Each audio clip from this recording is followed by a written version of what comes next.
in those first 6 months, do you think you can kind of break down what your costs have been? As in this time round when I came to Thailand? Yeah. Yeah, sure. So I won't include the first couple of months because you've got a lot of upfront costs with the bond and rent and just buying things. I think it's put that in as well. I think realistically, people need to understand what the kind of costs it comes down to when you first move over here. Really. Okay. Yeah. Sure. So maybe even start with the cost of flights as well. Visa, like, what is the expectations? Because people don't take these little things into consideration. They think they can just move over, you know. Yeah, you raise a good point. So we'll break down the cost of the flight. I flew with Thai Airways. That costs about $700 from Melbourne. You can get Jetstar, which will cost about $300-400. Yes.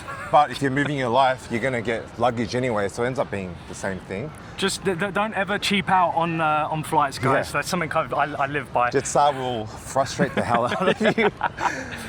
Aside from that, I'm on the DTV, Digital Nomad Visa. Yep. That cost, off the top of my head, it was about $600-700. Yes.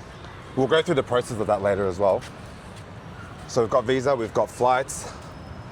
I also, when you first rent a long-term property here, I believe the bond is 2 months. Was it 2 months? For me, it was 3 months. 3 months. But okay. It depends on the owner. I think some places you can literally come here and just pay the monthly because it's just a room. Yeah. You know, some people.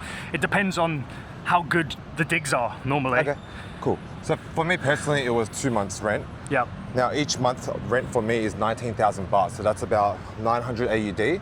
So you have to pay 900 up front for your first month, and then 1,800, which is the other 2 months as bond. Yeah.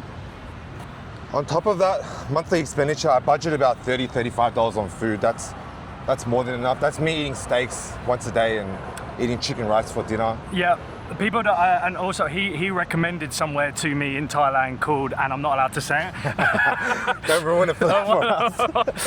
It's maybe we'll put it in there. If people want to know what it is, send us a comment and we'll send it to you on direct message. Privately. It is an unlock. I've been using it, dude. Amazing. It's anyway, good. continue. Yeah. It's so cheap. And a lot of my money goes on health. So, because I train Muay Thai, I go to the gym, I get assisted stretching. Assisted stretching is going to cost me about $50 a week. Yeah, but you're talking about compared to somewhere like Australia where you're probably paying like 4 times that for assisted stretching, right? And again, that's one of those things that I always just think about is like, yeah, these are your 2 most expensive things. Muay Thai, which how much do you pay? About $100 a week. Yeah, $100 a week plus what? Like $50 for assisted stretching a week as well. Yeah. So you're spending like $150, 200 there or thereabouts, and you get full body physical care. Yeah. Okay. From a professional, 60 minutes of excruciating pain. But it's awesome. Yeah, it's the best. But yeah, you're right. That would easily cost $150 in Australia. Aside from that, I don't drive. I don't have a license here or a bike license. I probably spent about $200 on transport.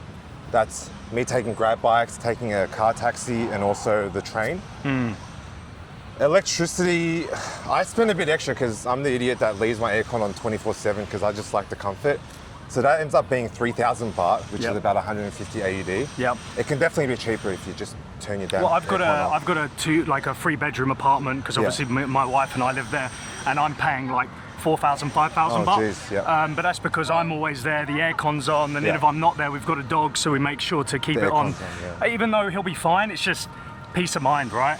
Yeah, I mean, what's an extra $50 for comfort for your pet or for yourself? Well, the fact is that we got the 200 square meter place and we're paying $1,200 US. So like 15 AUD, 1,500 AUD, 1,600. Like, it's not bad for that. It's not really, is it? Like, what would you pay for that in Australia? I don't even want to think, man. I don't even want to think. You're probably paying 5-6 Gs, yeah, something like that. Like London, you're probably paying 10 Gs. So.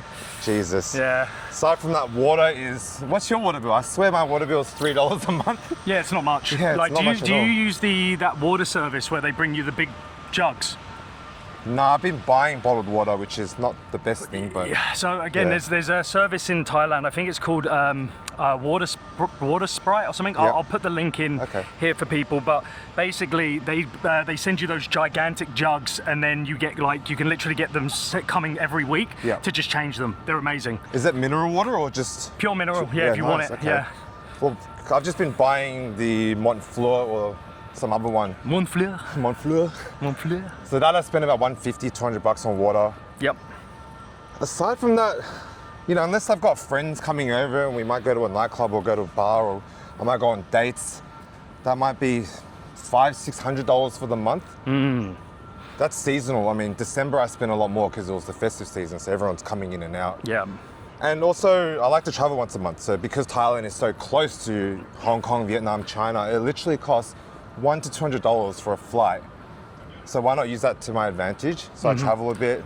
That might be an extra $1,000 a month. Well, and again, that's another thing that, I've spoken to a couple friends who've relocated from Aussie.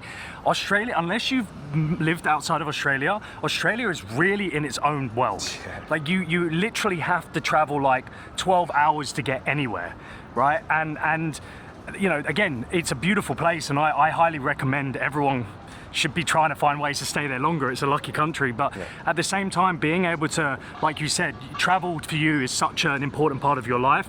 If you can't do that, what are you doing in Australia? You're literally stuck in Australia. Again, great place, but you can only really go to those places, right? So and as you said, it's about anywhere from 9 to 12 hours just to get to another country. You're spending over $1,000 on a flight, so I wouldn't be able to afford traveling once a month like the way I am here. So my preferences is definitely here. Not to say anything bad about Australia, it's still a beautiful place, but it's not for me at this stage in my life.